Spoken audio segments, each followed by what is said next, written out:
Hello guys and welcome back to my channel Sirf IAS। तो यहाँ पे challenges to internal security of India की series को continue करते हुए आज मैं आपके लिए लेकर आई हूँ चैप्टर 11 का पार्ट 3। चैप्टर का नाम था security forces and there mandate. आइए शुरू करने से पहले चैनल को जरूर सब्सक्राइब कर लीजिए, बेल आइकन को अभी प्रेस कर लीजिए ताकि आपको रेगुलर अपडेट्स मिलती रहे। पार्ट 1 और पार्ट 2 प्लेलिस्ट में मैंने डाल दिया है, प्लीज उसे देख कर जरूर आइएगा। द रीजन इज कि आपको बेसिक्स और कुछ चीजें जो अभी इससे रिलेट होंगी वो वहां पे सब क्लियर है ऑलरेडी। तो आइए शुरुआत करते हैं। कुछ सिक्योरिटी एजेंसीज को हमने डिस्कस कर लिया था अपने पार्ट 2 के अंदर, यहाँ पे उसी का ही कॉन्टिन्यूएशन है। और यहाँ पे हम सबसे पहली एजेंसी जो डिस्कस करने जा रहे हैं उसका नाम है नारकोटिक्स कंट्रोल ब्यूरो। NCB काफी ज्यादा न्यूज में इधर रही थी। क्यों न्यूज में रही थी जरा प्लीज कमेंट में बताएं। अब देखिए इसको बनाया कब गया था। बनाया गया था ये 17 मार्च 1986 में। और ये जो ब्यूरो है नारकोटिक्स कंट्रोल ब्यूरो, ये आती है कंट्रोल और सुपरविजन इसका जो दिया गया है वो सेंट्रल गवर्नमेंट के हाथ में पूरी तरह से है, ठीक है। और इनकी जो पावर्स हैं, फंक्शंस हैं, वो सेंट्रल गवर्नमेंट के हिसाब से होता है मामला। किस रिस्पेक्ट में यहाँ काम होता है, जैसे कि मान लीजिए कि बहुत सारे दूसरे ऑफिसेज हो गए, स्टेट गवर्नमेंट हो गई, दूसरी कुछ अथॉरिटीज हो गई जो कि NDPS एक्ट के अंदर आती हूँ। अब आप कहोगे मैम NDPS एक्ट क्या होता है, तो NDPS का फुल फॉर्म होता है narcotic drugs and psychotropic substance act. 1985 का जो एक्ट है उसके अंदर कोई अथॉरिटीज आती हो, या कोई कस्टम एक्ट हो, ड्रग्स हो, कॉस्मेटिक एक्ट हो, या कोई भी ऐसा लॉ जो बनाया गया हो कुछ वक्त के लिए, और उसका कनेक्शन आपका इन्फोर्समेंट प्रोविजन जो कि NDPS एक्ट 1985 की दी गई है उससे रिलेट अगर कोई भी बात, कोई भी लॉ कर रहा हो तो उसके सारे के साथ कोऑर्डिनेशन बना के काम करती है ये। दूसरी बात कि मान लीजिए किसी चीज पे रोक लगानी है, कोई काउंटर मेजर करना है, मान लीजिए कोई इलीगल ट्रैफिकिंग हो रही है किसी भी ड्रग्स की या किसी भी चीज़ की, किसी भी इंटरनेशनल कन्वेंशन के अंदर हो रही है, प्रोटोकॉल के अंदर होती है, ठीक है, जो कि आज प्रेजेंटली ये कन्वेंशन साइन करा गया है या रेटिफाइड करा गया है इंडिया के द्वारा, या ये यहाँ पे फ्यूचर में एसीड करा जाने वाला है इंडिया के द्वारा। तो इन सब के अंदर अगर कोई भी इलीगल काम हो रहा है, कोई इलीगल ट्रैफिकिंग हो रही है और उस पर रोक लगाने के लिए कोई मेजर उठाया जा रहा है, तो ये काम भी इसके अंदर आता है।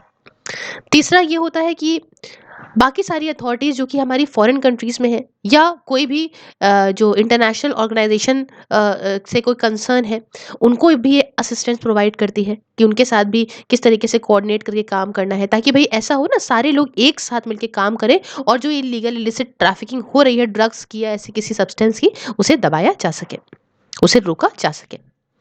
आखिरी में ऐसा है कि भाई बहुत सारी मिलजुल के दूसरी मिनिस्ट्रीज के साथ काम करती है, डिपार्टमेंट्स के साथ, ऑर्गेनाइजेशन के साथ भी काम करती है। जो भी ड्रग के मैटर होते हैं, कुछ ऐसा है जिससे ड्रग्स फैलाया जा रहा है, उन सारे मैटर्स के साथ में दूसरी दूसरी मिनिस्ट्रीज, अथॉरिटीज के साथ, ऑर्गेनाइजेशन के साथ ये मिलकर काम करती है, ठीक है। बाकी हमने आपको NDPS का फुल फॉर्म बताया था, narcotics drugs and psychotropic substance act. ये एक्ट 1985 का है और ये 1985 में 14 नवंबर चिल्ड्रन डे वाले दिन ही ये जो है वो अफेक्ट में आ गया था।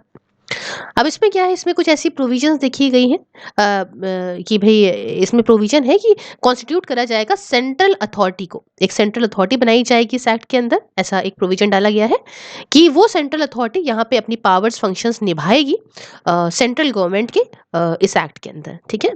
तो ऐसा कुछ मामला यहाँ पे रहेगा, है ना। सेंट्रल गवर्नमेंट किसके थ्रू काम करेगी, तो एक सेंट्रल अथॉरिटी बना देगी और वो सारा काम करेगी। अब देखिए जो NCB है, नारकोटिक्स कंट्रोल ब्यूरो, ये एक अपेक्स कोऑर्डिनेटिंग एजेंसी है। मतलब ये क्या है, बड़ी बॉडी है जो सबके साथ में कोऑर्डिनेट करके चलती है। अब इसके फंक्शंस वगैरह जो है वो इन्फोर्समेंट एजेंसी के भी हैं, ठीक है। मतलब अब कोई एक्ट आया तो किस तरीके से वो इन्फोर्स होगा जगह जगह पे, तो इन जगहों के लिए इन्होंने कुछ जोन्स बना दी है। जोन जानते हैं ना, जोन बना दी है, और कुछ इसके अंदर सब जोन भी बना दी है। अब आप कहोगे अच्छा मैम तो इनकी जोन कहाँ कहाँ पे है, तो इनकी जोन एक आपकी अहमदाबाद में है, एक आपकी बेंगलुरु में है, चंडीगढ़ में है, चेन्नई में है, दिल्ली में है, गुवाहाटी में भी है, इंदौर में है, जम्मू में है, जोधपुर में है, कोलकाता, लखनऊ, मुंबई और पटना में भी है। अब आप कहोगे ठीक है मैम, तो फिर सब जोन्स कहाँ कहाँ पे है, तो देखिए सब जोन जो है वो आपको अजमेर में मिलेंगी, अमृतसर, भुवनेश्वर, देहरादून, गोवा, हैदराबाद, इम्फाल, आपका मंदसौर, मदुरई, मंडी, राजपुर, रांची और तिरुवनंतपुरम, इन सारी जगहों पे आपको ज़ोन्स और सब ज़ोन्स देखने को मिलेंगी। अब देखिए, ज़ोन्स और सब ज़ोन्स करती क्या है? ये ज़ोन्स और सब ज़ोन जो है वो डेटा को कलेक्ट करती हैं, समझती हैं, एनालाइज़ करती हैं, है ना? जो भी आपका ये नारकोटिक ड्रग्स से रिलेटेड होता है, ये सारा का सारा समझती हैं। और साथ ही साथ जो यहाँ पे इनका काम मेन ये होता है कि इस डेटा को कलेक्ट करना, समझ करना, एनालाइज़ करना, और उसके बाद जो है आपका जो ये ड्रग्स और साइकोट्रॉपिक सब्सटेंसेस से रिलेटेड जो भी डेटा है, उनका जो ट्रेंड है वो समझना कि किस ट्रेंड से बढ़ रहे हैं, क्या हो रहा है, कम हुआ है कि ज़्यादा हुआ है, कलेक्ट करते हैं और उसके साथ ये यही इन्फॉर्मेशन को इंटेलिजेंस एजेंसीज़ को पहुँचाते हैं।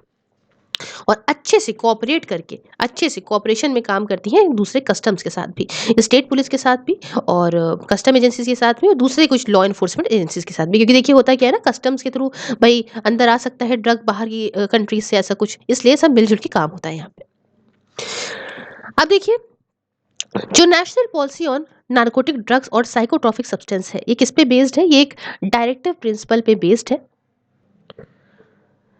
तो जो हमारे इंडियन कॉन्स्टिट्यूशन में आर्टिकल नंबर 47 दिया हुआ है, डीपीएसपी का ही है, हमने पढ़ाया भी है आपको अपनी इंडियन पॉलिटी की सीरीज में। तो उस पे ये बेस्ड है। वो आर्टिकल कहता क्या है? 47 कहता है कि स्टेट जो है वो यहाँ पे रोक लगा सकती है कंजम्पशन पे।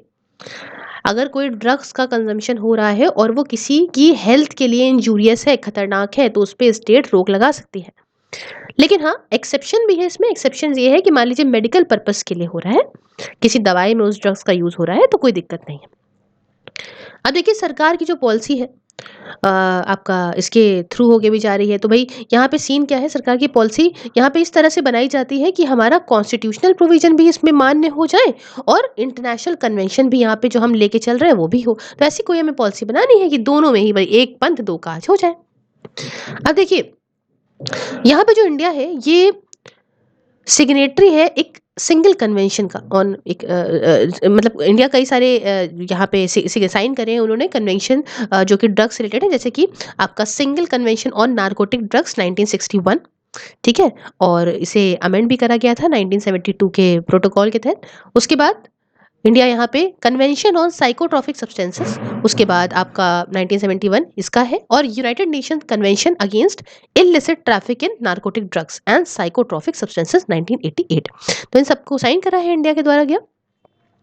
अब देखिए, एक काफ़ी ब्रॉड लेजिस्लेटिव पॉलिसी आपको कुछ 3 सेंट्रल एक्ट में देखने को मिलेगी। पहला, ड्रग्स एंड कॉस्मेटिक एक्ट 1940 में, the narcotic drugs and psychotropic substance act 1985 के अंदर, और prevention of illicit traffic in narcotic drugs and psychotropic substance act 1988 के तहत, ठीक है। तो इसमें जितने भी एक बड़ी एक लॉ बनाया गया है, इन सब की जो लॉ लेजिस्लेटिव पॉलिसी है, ये सारे का सारा इस पे ये 3 एक्ट्स के अंदर, सेंट्रल एक्ट्स के अंदर आपको देखने को मिलेगी। उसके बाद जो ये जो रिस्पॉन्सिबिलिटी होती है ना कि ये ड्रग का मिसयूज ना हो, ड्रग्स अब्यूज को कंट्रोल करा जाए, इसकी रिस्पॉन्सिबिलिटी यही मेन काम करा जाता है कई सारी मिनिस्ट्रीज के द्वारा, डिपार्टमेंट्स के द्वारा, ऑर्गेनाइजेशन के द्वारा। अब इसमें जैसे कि आता है ministry of finance, department of revenue, है ना। तो ये इनके पास पूरा कोऑर्डिनेशन रोल होता है ना, कि देखते हैं किस तरीके से narcotic drugs and psychotropic substance act 1985 को जो कंट्रोल करने का जो एडमिनिस्ट्रेटर का काम है वो ministry of finance, department of revenue के अंदर है। और भाई रोकना है ये सारा। दूसरा एक्ट, एक तो एक्ट ये हो जाता है आपका narcotic drugs and psychotropic substance act 1985 वाला, और दूसरा जो prevention of illicit traffic in narcotic drugs and psychotropic substance act 1988 वाला है। इसका भी जो है वो पूरा पूरा जो एडमिनिस्ट्रेशन है यहाँ पे इनको ही, इन्हीं मिनिस्ट्रीज को दिया गया है। इतनी बात क्लियर हो गई आपको एनसीबी के बारे में? तो एनसीबी के बारे में हमने बहुत अच्छे से डिस्कस करा। नेक्स्ट हम जो बात करेंगे वो करेंगे नेशनल डिजास्टर रिस्पॉन्स फोर्स के बारे में। अब देखिए, यहाँ पे 2 नेशनल कैलामिटीज आई थी। ये आपका एक उड़ीसा का सुपर साइक्लोन जो कि 1999 में आया था, और दूसरा गुजरात में अर्थक्वेक आए थे कुछ 2001 में। तो इससे समझ में आया कि हमें लोगों को कि भाई हमें ज़रूरत है एक ऐसे चीज़ की, एक ऐसा मैकेनिज्म हमारे पास हो जो नेशनल लेवल का हो। और अगर कोई ऐसा डिज़ास्टर आता है, ऐसी कोई आपदा आ जाती है, मुसीबत आ जाती है, तो उस पे तुरंत नेशनल लेवल पे काम हो सके। और इसी के साथ आया डिजास्टर मैनेजमेंट एक्ट, जो कि 26 दिसंबर 2005 में लाया गया। ठीक है। अब NDMA, national disaster management authority, इसको यहाँ पे बनाया गया। इसके अंदर एक्ट, अथॉरिटी मैंने बोला एक्ट, इसको यहाँ पे बनाया गया। इसके अंदर सारी पॉलिसीज थी, प्लान्स थे, गाइडलाइंस दिया गया था कि अगर मान लीजिए हमारे यहाँ कोई मुसीबत आपदा आ जाती है, डिजास्टर आ जाता है, तो हम किस तरह से उस डिजास्टर को मैनेज करेंगे। अब इस एक्ट के अंदर जो है कुछ स्टैट्यूटरी प्रोविजंस को लाया गया, मतलब स्टैब्लिश बाय लॉ। इन ऐसी प्रोविजंस को लाया गया जिससे जो है ये हुआ कि भाई हम यहाँ पे नेशनल डिजास्टर रिस्पांस फोर्स को बनाएंगे। ठीक है, इसके अंदर हम क्या बनाएंगे, नेशनल डिजास्टर रिस्पांस फोर्स, जिसे हम लोग शॉर्ट फॉर्म में क्या बोलेंगे, NDRF। अब देखिए बहुत अच्छी फोर्स रही।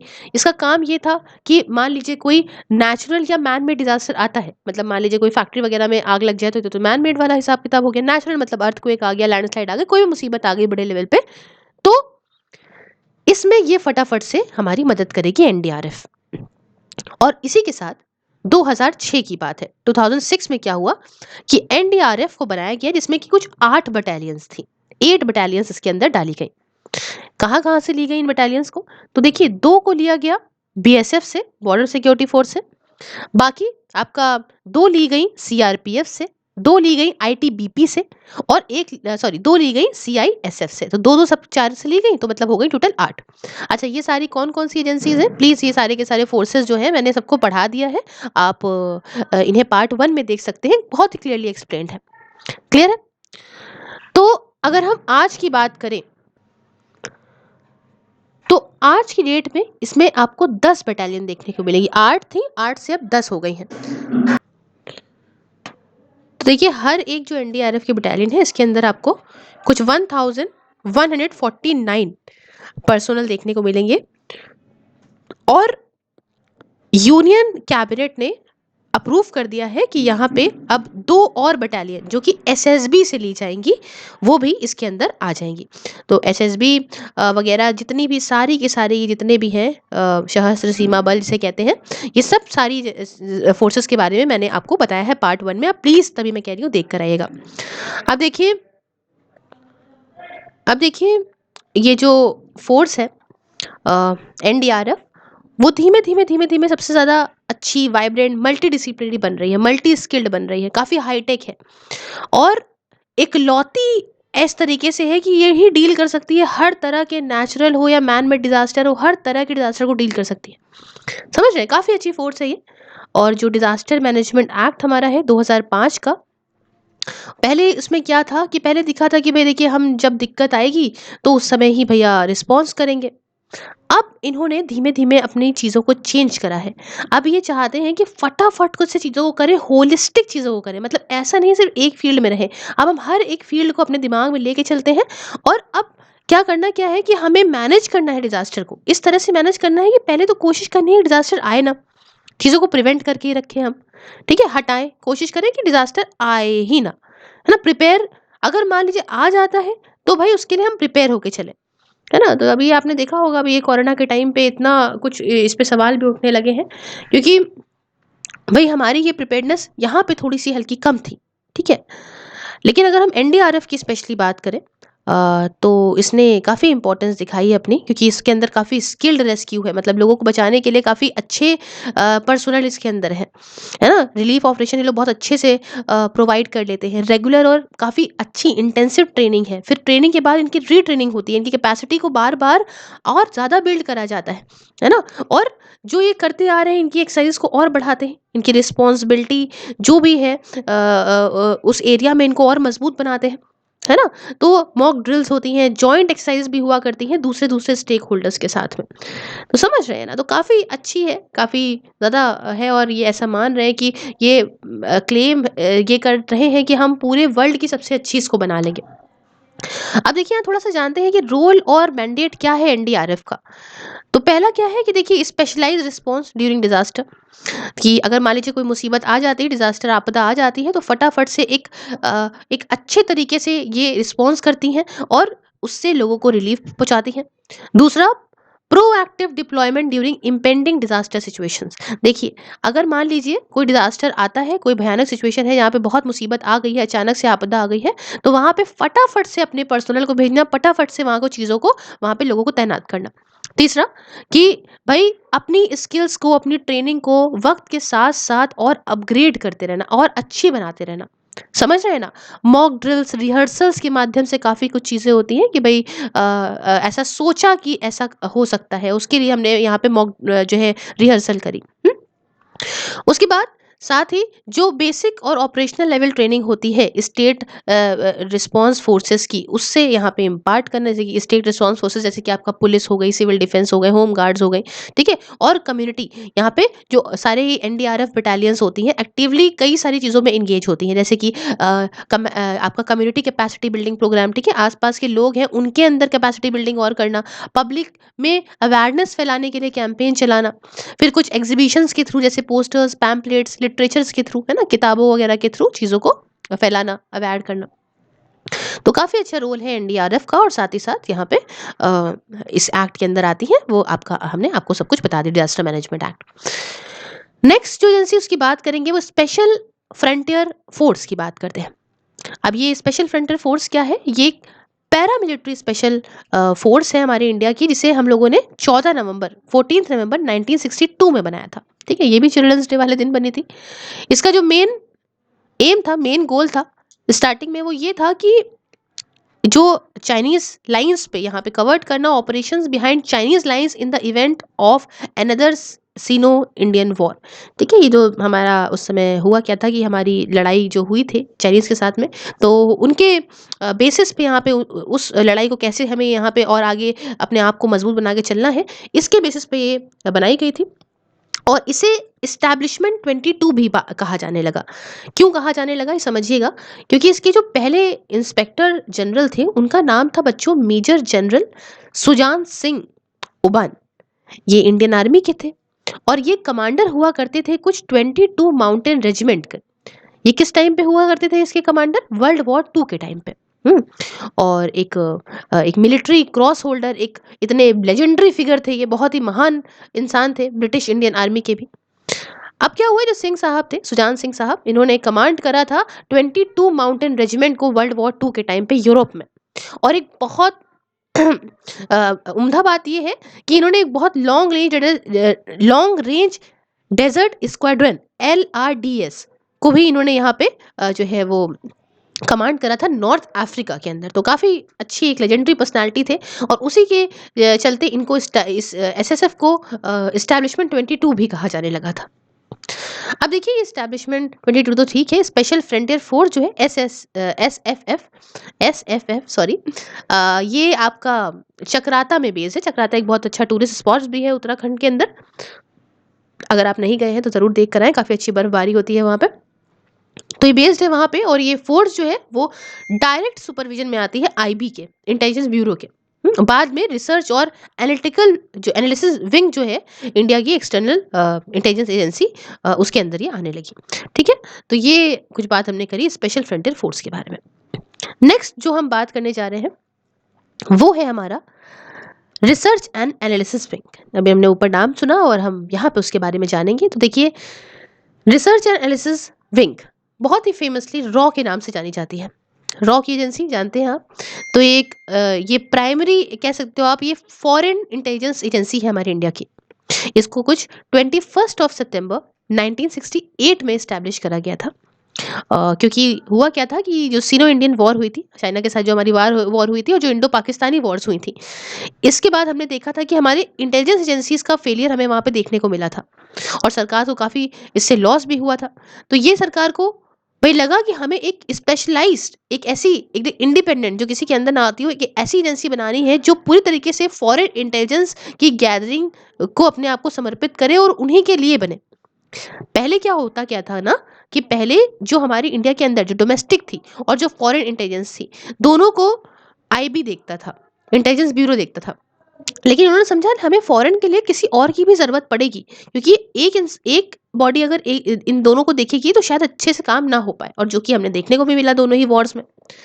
तो देखिए 9 साल के टेन्योर में है ना, अपना पहला डायरेक्टर रामेश्वर नाथ रॉ ने पाया।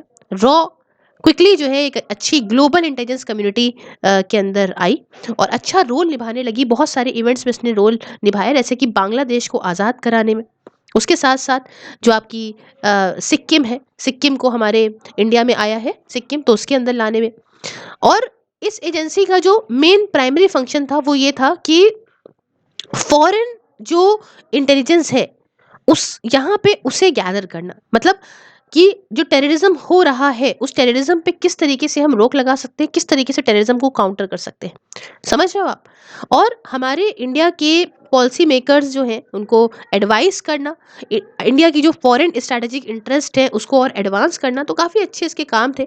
और ये इन्वॉल्व थी कई सारी, आप कह सकते हो इन्वॉल्व थी ये सिक्योरिटी में, इंडिया के न्यूक्लियर प्रोग्राम की सिक्योरिटी में भी ये काफ़ी ज़्यादा इन्वॉल्व थी। बहुत सारे ऐसे जो एनालिटिक्स थे उन्होंने इस रॉ को कहा कि एक बहुत अच्छा ऑर्गेनाइजेशन है ना। उन लोगों सबने, काफ़ी लोगों ने कहा, काफ़ी लोगों ने इसकी तारीफ करी कि रॉ एक बहुत अच्छा ऑर्गेनाइजेशन है और इंडिया की जो नेशनल पावर है उसको बढ़ाने के लिए बहुत कारगर साबित होगा, बहुत ही ज़्यादा अच्छा है और सिक्योरिटी के लिए और हर चीज़ के लिए बहुत अच्छा है। अब आप कहेंगे मैम इसका हेडक्वार्टर कहाँ पे है इंडिया में? तो हेडक्वार्टर इसका न्यू दिल्ली में है और इसके चीफ अभी अनिल धासमान चल रहे हैं। आई एम सो सॉरी, ये मैंने इस किताब का ही बोल दिया। अभी जो इसके चीफ चल रहे हैं, करंट चीफ है सामंत गोयल जी। अब देखिए जो हेड है रॉ का, ये डेजिग्नेटेड है आपका सेक्रेटरी रिसर्च के नाम से इन द कैबिनेट सेक्रेटरीट, और ये आता है डायरेक्ट कमांड प्राइम मिनिस्टर का के अंदर आता है ना, प्रधानमंत्री देखते हैं इसको सीधा। और रिपोर्ट वगैरह जो भी होती हैं एडमिनिस्ट्रेटिव बेसिस की, कैबिनेट सेक्रेटरी ऑफ इंडिया के जो है अंदर आती हैं, है ना। वो ये यहाँ पे वही, मतलब cabinet secretary of India report करते हैं प्रधानमंत्री को, ठीक है। तो ये कुछ बात है। अब इसका मैंडेट देखें क्या है। देखिए आज की डेट में ऑब्जेक्टिव्स अगर इसके बताएं तो ये अब लिमिटेड नहीं रहे, है ना। लेकिन हाँ कुछ बातें आपको बताते हैं, जैसे कि ये मॉनिटर करती है पॉलिटिकल हो, मिलिट्री हो, इकोनॉमिक हो, या कोई भी साइंटिफिक डेवलपमेंट हो रहा है कंट्रीज के अंदर, तो वो सब देखा करती है क्या हो रहा है ना। और अगर ऐसा कोई डेवलपमेंट इंडिया की सिक्योरिटी को घातक है या उससे रिलेटेड है तो उसको और अच्छे से समझती है और उस हिसाब से यहाँ पे इंडिया की फॉरेन पॉलिसी से रिलेटेड जो भी बातें हैं उसको प्रॉपर तरीके से मॉनिटर करती है। दूसरी बात कि जो इंटरनेशनल पब्लिक की ओपिनियन है, इंटरनेशनल पब्लिक ओपिनियन को इस तरीके से कन्वर्ट करती है और कि भाई इन्फ्लुएंस करती है ये फॉरेन की सरकारों को कि आप अच्छे, मतलब with the help of strong and vibrant Indian diaspora, मतलब यहाँ पे जो वहाँ पे, समझिए ये इंडियंस ऐसे तो है नहीं सिर्फ इंडिया में रहते हैं, बहुत सारी और कंट्रीज में भी रहते हैं। तो जो बाहर की कंट्रीज में, बाहर के देशों में जो इंडियंस रह रहे हैं, ठीक है, उनकी उनके सोच की मदद से वो इन्फ्लुएंस करने की कोशिश करती हैं फॉरेन की गवर्नमेंट्स को, है ना, मोल्ड करना चाहती हैं अपनी चीज़ों में वहाँ की, साथ ही साथ वहाँ की पब्लिक को भी काफ़ी सारे पॉजिटिव चीज़ें जो है उनके थॉट्स चेंज करने की कोशिश करती हैं। उसके बाद ये ऑपरेशंस अपने ऐसे करती हैं कि यहाँ पे इंडिया का जो नेशनल इंटरेस्ट है वो सेफ रहे, टेररिज्म ना हो और टेररिज्म एकदम खत्म हो जाए, है ना। जो भी इंडिया के लिए खतरा है उसे रोक लगाने के लिए, पहले तो हमने देखा है कई बार कि भाई सीनो इंडियन वॉर जो हमारी भाई चाइना के साथ में वॉर हुई थी 1962 में, है ना। तो उसके बाद की बात देखें, और साथ ही साथ एक वॉर हमारी इंडिया के जो अच्छे रिलेशन नहीं थे पाकिस्तान के साथ में, उसमें जो हुआ, तो उसके बाद हमने देखा कि रॉ के ऑब्जेक्टिव जो है उसमें कुछ और चीज़ें भी थी, जैसे कि हमें रॉ जो थी उस समय भई देखती थी कि भई डेवलपमेंट या फिर इंटरनेशनल कम्युनिज़्म क्या चल रहा है ना? 2 बड़ी-बड़ी जो कम्युनिस्ट नेशंस हैं, जैसे हमारा देखते हैं ना सोवियत यूनियन और चाइना के बीच में क्या चल रहा है, कैसे क्या रिलेशंस हैं, है ना? और दूसरी कंट्रीज़ के साथ में, तो ये सारी पावर्स जो हैं वो डायरेक्ट इफ़ेक्ट कैसा दे रही हैं कम्युनिस्ट पार्टीज़ को, हमारे इंडिया में क्या इफ़ेक्ट पड़ रहा है, ये सब भी काफ़ी ध्यान रखती थी। और कंट्रोल करने के लिए, या आपका मिलिट्री का जो हार्डवेयर है वो जो सप्लाई होती थी उस समय पाकिस्तान को, उसको यहाँ पे कंट्रोल करना, है ना, क्योंकि यूरोपियन कंट्रीज काफ़ी कुछ मदद प्रोवाइड करती थी पाकिस्तान को उस समय, अमेरिका काफ़ी ज़्यादा घना मित्र हुआ करता था, समझ रहे हैं ना। तो चाइना से क्या जा रहा है वो सब कुछ कंट्रोल करना, लिमिट करना कि पाकिस्तान को मिलेगा तो वो तो भैया ऐसे ही है, वो फालतू के और नौटंकी पे जाएगा, तो ये सब कायदे से वो देखा करती थी। तो ये कुछ बात पहले की। अब नेक्स्ट एजेंसी की तरफ बढ़ते हैं, काफ़ी फेमस सीबीआई, है ना। तो हर बात में अब लोग कहते हैं सीबीआई बुला लो, तो ये वही सीबीआई है, सेंट्रल ब्यूरो ऑफ इन्वेस्टिगेशन। तो ये आप कह सकते हैं ये काफ़ी इंपॉर्टेंट बॉडी है और ये four most investigative police agency है हमारे इंडिया में, इन्वेस्टिगेशन करती है। और ये सरकार के अंदर सारा direct control of government of India के अंदर ये आती है, इसलिए इसके इस पे कई सारे बाल आजकल सवाल भी उठ रहे हैं। सीबीआई देखिए इन्वॉल्व है एक मेजर क्रिमिनल प्रॉब्स में, मतलब आप समझते हैं, आप कह सकते हो कि जैसे इंटरनेशनल लेवल पे इंटरपोल एजेंसीज होते हैं ना, वैसे यहाँ इंटरपोल एजेंसी ये इंडिया की है। और इसको कब बनाया गया था? इसको 1941 में बनाया गया था as the special police establishment. ये समझिएगा कि ये कई बार पूछा जाता है छोटे छोटे एग्जाम्स में कि ये कब स्टैब्लिश हुई थी, किसके अंदर हुई थी, तो it was establish in 1941 as the special police establishment. और उसको काम दिया गया था कि जो देश के अंदर की सिक्योरिटी है उसका काम दिया गया था कि सिक्योरिटी रहिए यहाँ पे आपको मेंटेन करनी है। इसका नाम बदला गया और इसका नाम बदल के सेंट्रल ब्यूरो ऑफ इन्वेस्टिगेशन रखा गया। कब रखा गया? ये 1 अप्रैल 1963 में। और इसका जो मोटो था, इसका मोटो था इंडस्ट्री, इम्पार्शियलिटी, इंटीग्रिटी। ठीक है, तो 3I कह लीजिए या 3 क्यूब कर लीजिए आपका, इंडस्ट्री, इम्पार्शियलिटी और इंटीग्रिटी। अब देखिए ये एजेंसी है, इसका हेडक्वार्टर कहाँ पे है? ये आपको न्यू दिल्ली में देखने को मिलेगा। और इसके और ऑफिसेज भी हैं, कई सारे सिटीज़ में है, कई सारी सिटीज़ में आपको देखने को मिलेंगे इंडिया के अंदर इसके ऑफिसेज को। सीबीआई को देखा जाता है department of personal and training के द्वारा, ministry of personal, public grievances and pensions की जो है सेंटर की, जिसे हेड करते हैं यूनियन मिनिस्टर। और यूनियन मिनिस्टर की डायरेक्टली रिपोर्ट करते हैं प्रधानमंत्री जी को। ठीक है, अब देखिए अगर हम देखें समझें तो वाइल जो इसका एनलॉग्स है स्ट्रक्चर में, है ना, ये आपका फेडरल ब्यूरो ऑफ इन्वेस्टिगेशन को है यूनाइटेड स्टेट ऑफ अमेरिका की। अगर हम यहाँ पे बात करें तो देखिए देखिए हमने तो ये सीबीआई की बात करी, ठीक है, सीबीआई की हमने बात करी।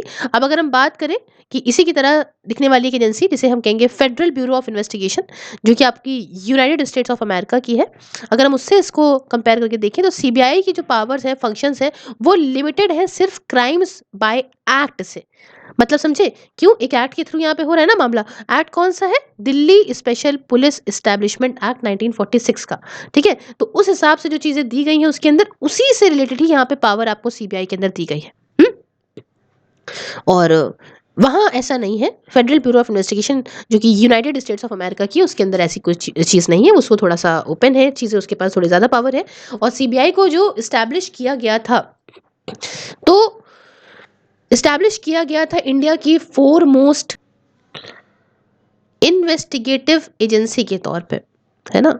और यहाँ पे इस्टेब्लिश को किया गया था और ये था कि भाई यहाँ पे इन्वेस्टिगेशन देगी, क्राइम जो भी रिलेटेड होते हैं मर्डर से रिलेटेड, जैसे कि अभी आपका सुशांत सिंह के केस में है ना सीबीआई का इन्वॉल्वमेंट, तो मर्डर से रिलेटेड, किडनैपिंग से रिलेटेड, टेररिज्म से रिलेटेड, उन केसेस में यहाँ पे ये इन्वेस्टिगेशन प्रोवाइड करेगी। और सुप्रीम कोर्ट जो है उनके पास बहुत और कई सारे, मतलब सुप्रीम कोर्ट के साथ साथ और साथ ही साथ बहुत सारे हाई कोर्ट्स जो हमारे कंट्री में है ना, इन्होंने भी अब असाइन करना शुरू कर दिया ऐसी इन्वेस्टिगेशन सीबीआई को, है ना, कि मतलब सुप्रीम कोर्ट ने काम दे दिया सीबीआई को। ठीक है, आप सीबीआई समझिए। अगर मान लीजिए कोई पार्टी है ना, दो पार्टीज हैं जिनके बीच में कुछ मतलब भाई मर्डर हुआ है या कोई भी बात है, किसी ने आवाज़ उठाई कि भाई सीबीआई की हमें इंक्वायरी चाहिए और कोर्ट्स में आवाज़ उठाई इस बारे में लेके, तो सुप्रीम कोर्ट या कुछ दूसरे कोर्ट्स भी ऐसा सीबीआई को रिफर कर सकते हैं कि अब आप देखिए इन केसेस को। ठीक है, ये बात कुछ 1987 की है जब सीबीआई को डिवाइड करा गया था दो डिविजन्स में। पहली डिवीजन थी इसकी एंटी करप्शन डिवीजन। क्या नाम था? Anti corruption division. और दूसरी डिवीजन थी इसकी, उसका नाम था स्पेशल क्राइम डिवीजन। ठीक है, स्पेशल क्राइम डिवीजन। सीबीआई को हेड कौन करता है? तो हेड करते हैं एक डायरेक्टर साहब, और एक डायरेक्टर जो होते हैं वो एक आईपीएस ऑफिसर होते हैं और इनकी रैंक होती है डायरेक्टर जनरल ऑफ पुलिस की। तो ये जो रैंक आईपीएस ऑफिसर होंगे वो इसे डायरेक्टर के तौर पे हेड करेंगे। डायरेक्टर को सेलेक्ट कैसे किया जाता है? तो सेलेक्ट यहाँ पे सीवीसी एक्ट 2003 के बेसिस पे सेलेक्ट किया जाता है और इनका सिर्फ 2 साल का कार्यकाल होता है, मतलब 2 ईयर ऑफ टर्म के लिए ऐसा इनको जो है वो करा जाता है।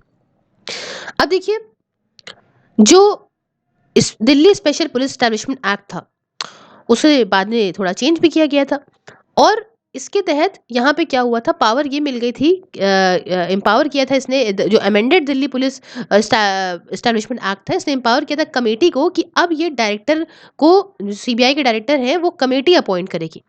ठीक है, पहले क्या हो रहा था, यहाँ पे आईपीएस ऑफिसर होने चाहिए, डायरेक्टर जनरल ऑफ पुलिस के होने चाहिए। तो अब यहाँ पे क्या होगा, यहाँ पे थोड़ा अमेंडमेंट जो आया उसके बाद ये हो गया कि एक कमेटी जो है वो बनाएगी, वो अपॉइंटमेंट करेगी यहाँ पे डायरेक्टर का सीबीआई के। और इस कमेटी के अंदर कुछ लोग होंगे, जैसे कि प्रधानमंत्री इसके चेयरमैन होंगे, लीडर ऑफ ऑपोजिशन इनके मेंबर होंगे, चीफ जस्टिस ऑफ इंडिया या फिर आप कह सकते हो सुप्रीम कोर्ट जज, जो भी चीफ जस्टिस रिकमेंड करें वो भी इसके मेंबर होंगे। ठीक है, अब देखिए रिकमेंडेशंस बनाते वक्त, रिकमेंडेशन करते वक्त, ठीक है, रिकमेंडेशन करते वक्त कमेटी को कुछ देखना होगा, जो भी व्यूज होते हैं उस समय के जो डायरेक्टर के व्यूज हैं उनको ध्यान में रखना जरूर होगा। और जो सिलेक्शन कमेटी मैंने आपको बताई, इसको जो बनाया जाएगा वो लोकपाल एंड लोकायुक्त एक्ट 2013 के अंदर बनाया जाएगा। ठीक है, तो मतलब यहाँ करप्शन के चांसेस को हटाने की कोशिश पूरी करी गई है। अब देखिए जो लीगल पावर होती है इन्वेस्टिगेशन की, सीबीआई की जो लीगल पावर है, ये कहाँ से निकल के आती है, ये मैंने आपको बताया, DSPE act, Delhi special police establishment act के तहत 1946 वाले। इसमें क्या है, इसमें दिया गया है पावर्स, ड्यूटीज, प्रिविलेजेस, लाइबिलिटीज, है ना। दिल्ली स्पेशल पुलिस एस्टेब्लिशमेंट, ये पहले जो अब आज की सीबीआई जो है, इसको सारा कुछ प्रोवाइड करे गए हैं, पावर्स वगैरह दिए गए हैं, उनके ऑफिसर्स को पावर दिए गए हैं यूटीज के अंदर। साथ ही साथ सेंट्रल गवर्नमेंट यहाँ पे किसी भी एरिया को एक्सेप्ट यूटीज, यूटीज का एक्सेप्शन हटा के यूनियन टेरिटरीज का एक्सेप्शन लेके सेंट्रल गवर्नमेंट एक्सटेंड कर सकती है किसी भी एरिया को, कि भाई इसके अंदर भी अब ये एरिया भी जो है वो पावर के अंदर, जुडिक्शन के अंदर आ सकता है सीबीआई के, और सीबीआई इन एरियाज में भी अब इन्वेस्टिगेशन कर सकती है। इसके लिए एक काम करना होगा, इसके लिए जो उस पर्टिकुलर जो स्टेट है, जो कंसर्न स्टेट है, उससे यहाँ पे कंसेंट लेनी होगी। सपोज करो कि मध्य प्रदेश में या वेस्ट बंगाल में अगर सीबीआई का इन्वेस्टिगेशन चाहिए, तो वहाँ की वेस्ट बंगाल की जो स्टेट गवर्नमेंट है उससे पहले हामी भरवानी होगी, उनकी कंसेंट की ज़रूरत है, उसके बाद ही सेंट्रल गवर्नमेंट यहाँ पे कोई भी पावर एक्सटेंड कर सकती है सीबीआई की। ठीक है, अब जो मेंबर्स होते हैं सीबीआई के जो कि सब इंस्पेक्टर की रैंक के हों या उसके ऊपर की रैंक के हों, समझे, सब इंस्पेक्टर की रैंक के हों या उसके ऊपर की रैंक के हों, ये इनको जो है तो इन लोगों को कंसिडर कराया सकता है इंचार्ज ऑफ पुलिस स्टेशन। अब देखिए इस एक्ट के अंदर जो सीबीआई है वो इन्वेस्टिगेट करेगी सिर्फ नोटिफिकेशन जो सेंट्रल गवर्नमेंट निकालेगी उसी के साथ में। ठीक है, उसी के अंतर्गत जो भी चीज़ें रहेंगी सीबीआई उसमें इन्वेस्टिगेट करेगी। क्लियर है। अब देखिए यहाँ पे टॉपिक कहता है CBI and it's relationship with state police. CBI और उसका रिश्ता स्टेट पुलिस के साथ क्या है वो जानते हैं। देखिए पुलिस किसके अंदर आती है, यहाँ पे स्टेट के अंदर, और लॉ एंड ऑर्डर को मेंटेन करना ये काम होता है स्टेट का, स्टेट की रिस्पॉन्सिबिलिटी होती है ना। और पुलिस एक स्टेट सब्जेक्ट है, मतलब स्टेट के अंदर सब कुछ आ रहा है। और अगर कोई क्राइम हुआ है उस स्टेट के अंदर, तो ये स्टेट की पुलिस के अंदर आता है पूरी तरीके से। आप क्या करते हो, आप अगर भाई कोई क्राइम होता है आसपास तो आप पुलिस स्टेशन तो जाते हो ना। तो स्टेट के रिस्पेक्ट में देखें तो सीबीआई जो है एक वो यूनियन सब्जेक्ट है। ठीक है, तो ये क्या इन्वेस्टिगेट कर सकती है, वो इन्वेस्टिगेट कर सकती है ऐसे ऑफेंसेस को, ऐसे कुछ मान लीजिए ऑफेंसेस हुए हैं जो कि सेंट्रल गवर्नमेंट के अगेंस्ट हैं, ये सेंट्रल गवर्नमेंट के एम्प्लॉयज़ के अगेंस्ट हैं, या कोई ऐसा काम हो रहा है जो कि सेंट्रल गवर्नमेंट या उसके एम्प्लॉयज़ के खिलाफ हो रहा है, ऐसी कोई दिक्कत हो रही है जो कि सेंट्रल पब्लिक सेक्टर अंडरटेकिंग के खिलाफ हो रही है, पब्लिक सेक्टर बैंक के साथ कुछ हो रहा है, समझ रहे हैं। तो ऐसे ऑफेंसेस को कौन देख सकता है, सीबीआई देख सकती है, क्योंकि सेंट्रल की बात हो रही है। दूसरी बात, ऐसे केसेस जिसमें कोई ऐसा फाइनेंशियल इंटरेस्ट है जो कि सेंट्रल गवर्नमेंट का इन्वॉल्व है, तो वो देख सकती है। या मान लीजिए कोई सेंट्रल का लॉ बनाया हुआ है और उस लॉ को जो है वो तोड़ा गया है, ब्रीच करा गया है, ठीक है, सरकार ने लेकर आई थी और करा गया है, तो वो भी उसी के अंदर आएगा। या ऐसा कोई फ्रॉड हो जाए या ऐसा कुछ हो जाए जो भाई मल्टी स्टेट ऑर्गेनाइज क्राइम हुआ हो, ठीक है, तो इस ये भी आएगी। या मल्टी एजेंसी या इंटरनेशनल केसेस होते हैं, ये भी सब कुछ सेंट्रल के अंदर। तो सीबीआई देखिए इन्वेस्टिगेट कर सकती है बहुत सारे इंपॉर्टेंट केसेस को जो भी स्टेट पुलिस से रिलेटेड है, और पर्टिकुलर अगर कॉन्करेंस है विद द स्टेट गवर्नमेंट, तो यहाँ पे काम कर सकती है मिलजुल के वो स्टेट गवर्नमेंट की, लेकिन मर्जी होनी चाहिए। क्लियर है। उसके बाद हम बात करेंगे यहाँ पे इन्फोर्समेंट डायरेक्टरेट। तो ईडी भी काफ़ी, रिया चक्रवर्ती आपको सामने आ रही होगी ईडी से, ठीक है, आइए उसके बारे में आपको कुछ हम बताते हैं। इन्फोर्समेंट डायरेक्टरेट इसका फुल फॉर्म है। तो देखिए यहाँ पे कि directorate general of economic enforcement, ये जो है वो लॉ इन्फोर्समेंट एजेंसी है। और आपका economic intelligence I am sorry economic intelligence agency है जो रिस्पॉन्सिबल है इन्फोर्स करने के लिए कोई भी इकोनॉमिक लॉ आता है जो भी आपका इकोनॉमिक क्राइम से लड़ने के लिए आता है। ठीक है, हमारे इंडिया के अंदर समझे, मान लीजिए कोई पैसे के टर्म में कोई क्राइम हो रहा है इंडिया में, और उससे यहाँ पे फाइट करने के लिए, ऐसे क्राइम को रोकने के लिए अगर कोई इकोनॉमिक लॉज लाए जाते हैं, तो ऐसे लॉ को इन्फोर्स करने के लिए यहाँ पे जो है वो जो लॉ इन्फोर्समेंट एजेंसी है, इकोनॉमिक इंटेलिजेंस एजेंसी है, वो है यहाँ पे directorate general of economic enforcement. इतनी बात समझ में आई। अब देखिए ये पार्ट है डिपार्टमेंट ऑफ रेवेन्यू का, मिनिस्ट्री ऑफ फाइनेंस के अंदर, और इसके अंदर जो है वो ऑफिसर्स आते हैं जो कि इंडियन रेवेन्यू सर्विस के होते हैं। आप जानते हैं IRS एक यूपीएससी की एक पोस्ट है, और यही जो ऑफिसर्स हैं इंडियन रेवेन्यू सर्विस के, इसके अंदर ये ऑफिसर्स आते हैं, इंडियन पुलिस सर्विस के ऑफिसर भी आते हैं, IPS ऑफिसर्स, और साथ ही साथ IAS मतलब इंडियन एडमिनिस्ट्रेटिव सर्विस के ऑफिसर्स भी आते हैं। अब देखिए जो ये डायरेक्टरेट निकल के आया था वो कब आया था, ये 1 मई 1956 की बात है ना। और उस समय ये एक इन्फोर्समेंट यूनिट को फॉर्म किया गया था डिपार्टमेंट ऑफ इकोनॉमिक अफेयर्स के अंदर, और ये देखती थी कि किस तरीके से हम जो अगर कोई लॉ का वायलेशन कर रहा है तो हम कैसे उसको जो है हैंडल करेंगे, क्या करेंगे। फॉरेन एक्सचेंज रेगुलेशन एक्ट 1947 के अंदर जो लॉज दिए गए हैं, अगर उसका कोई वायलेशन करता है तो उसे हमें कैसे हैंडल करना है, तो उस समय ये बात हुआ करती थी। लेकिन 1957 की बात है, मतलब 1957 में इस यूनिट का नाम बदल दिया गया और अब इसे इन्फोर्समेंट डायरेक्टरेट कहने लगे instead of enforcement unit. Clear है। अब इसका आप कहोगे मैम ऑब्जेक्टिव क्या होता है इसका। देखिए जो मेन प्राइम ऑब्जेक्टिव है इसका ईडी का, वो है इन्फोर्समेंट करना कुछ 2 की एक्ट्स के सरकार के। पहला वो है फॉरेन एक्सचेंज मैनेजमेंट एक्ट जो कि 1999 का है, बहुत ही फेमसली हम जानते हैं इसको फेमा के नाम से, FEMA फेमा के नाम से। और दूसरा एक्ट है prevention of money laundering act 2002, जिसे हम लोग PMLA के नाम से जानते हैं। ये सारे एक्ट हमने स्टार्टिंग के चैप्टर्स में सब कुछ डिस्कस करा है, तो अगर आप मेरी पूरी सीरीज देखेंगे तो बहुत अच्छे से समझ जाएंगे। तो बस ठीक है, दोनों ही पैसे से रिलेटेड है, इस वजह से ईडी के अंदर आते हैं। इतनी बात समझ में आ गई। अब इस चैप्टर की लास्ट और नेक्स्ट एजेंसी हम देखेंगे वो है आपका इंडियन आर्म फोर्सेस। तो ये क्या है Indian arm forces. Indian arm forces एक मिलिट्री फोर्सेस है, आर्म्ड है तो मिलिट्री होंगी ना, और ये हमारे इंडिया की है। इसमें कुछ 3 तरह की प्रोफेशनल यूनिफॉर्म सर्विस आती है। पहली जो आती है वो आती है इंडियन आर्मी, फिर आती है इंडियन नेवी, और तीसरी आती है इंडियन एयरफोर्स। तो जल थल वायु तीनों की आ गई। और हमारे जो राष्ट्रपति साहब हैं, प्रेसिडेंट ऑफ इंडिया जो है, वो सुप्रीम कमांडर होते हैं, याद रखिएगा सुप्रीम कमांडर होते हैं इंडियन आर्म फोर्सेस के। समझ में आ गई बात। ये किस मिनिस्ट्री के मैनेजमेंट के अंदर आती है, तो ये आप मिनिस्ट्री ऑफ डिफेंस के अंदर देखने को मिलेंगे, गवर्नमेंट ऑफ इंडिया के अंदर। इसके अंदर मैं बताऊं तो 1.3 मिलियन एक्टिव पर्सोनल है आज की डेट में, और वर्ल्ड की 3rd लार्जेस्ट मिलिट्री है। इसकी वर्ल्ड के लार्जेस्ट वॉलंटियर आर्मी है, अपनी मर्जी से यहाँ जाके लोग देखा नहीं है, कई सारे जवान जाते हैं अपनी मर्जी से देश के लिए लड़ने के लिए। तो तीसरी वर्ल्ड की तीसरी लार्जेस्ट मिलिट्री। हेडक्वार्टर्स की बात कर लें इन तीनों ही आर्म फोर्सेस की, चाहे वो इंडियन आर्मी हो, नेवी हो या एयरफोर्स हो, ये तीनों हेडक्वार्टर्स आपको दिल्ली में देखने को मिल जाएंगे। इसके पास कुछ 4 तरह के मेन काम होते हैं। पहला ये होता है कि हमारे को भाई इंडिया को भाईचारा इसका बिल्कुल समाप्त नहीं होने देना है। जो भी आग लगाते हैं उन्हें ऐसे रोकना है, मतलब चीज़ों को मेंटेन करना है। साथ ही साथ अगर कोई फॉरेन की कंट्री हमारे ऊपर अटैक कर देती है तो हम कैसे अपनी कंट्री को बचाएंगे, तो डिफेंड करने का काम इनका है। और सिविल कम्युनिटी को सपोर्ट करना है, अगर मान लीजिए डिजास्टर आ जाता है, जैसे आपने देखा था केदारनाथ वगैरह में फ्लडिंग वगैरह हुई थी जब बादल फटा था, तो काफ़ी इनका रोल रहा था। ऐसे ही सपोर्ट करना, अगर मान लीजिए कोई डिजास्टर आता है तो सिविल जो जनता है उसको सपोर्ट करना। और साथ ही साथ यूनाइटेड नेशन का जो पीस कीपिंग ऑपरेशंस है ना, इंडिया ने कमिट करा था यूनाइटेड नेशंस चार्टर के अंदर, उसमें पार्टिसिपेट करना। तो हमने काफ़ी अवार्ड वगैरह भी वहाँ पे जीते हैं।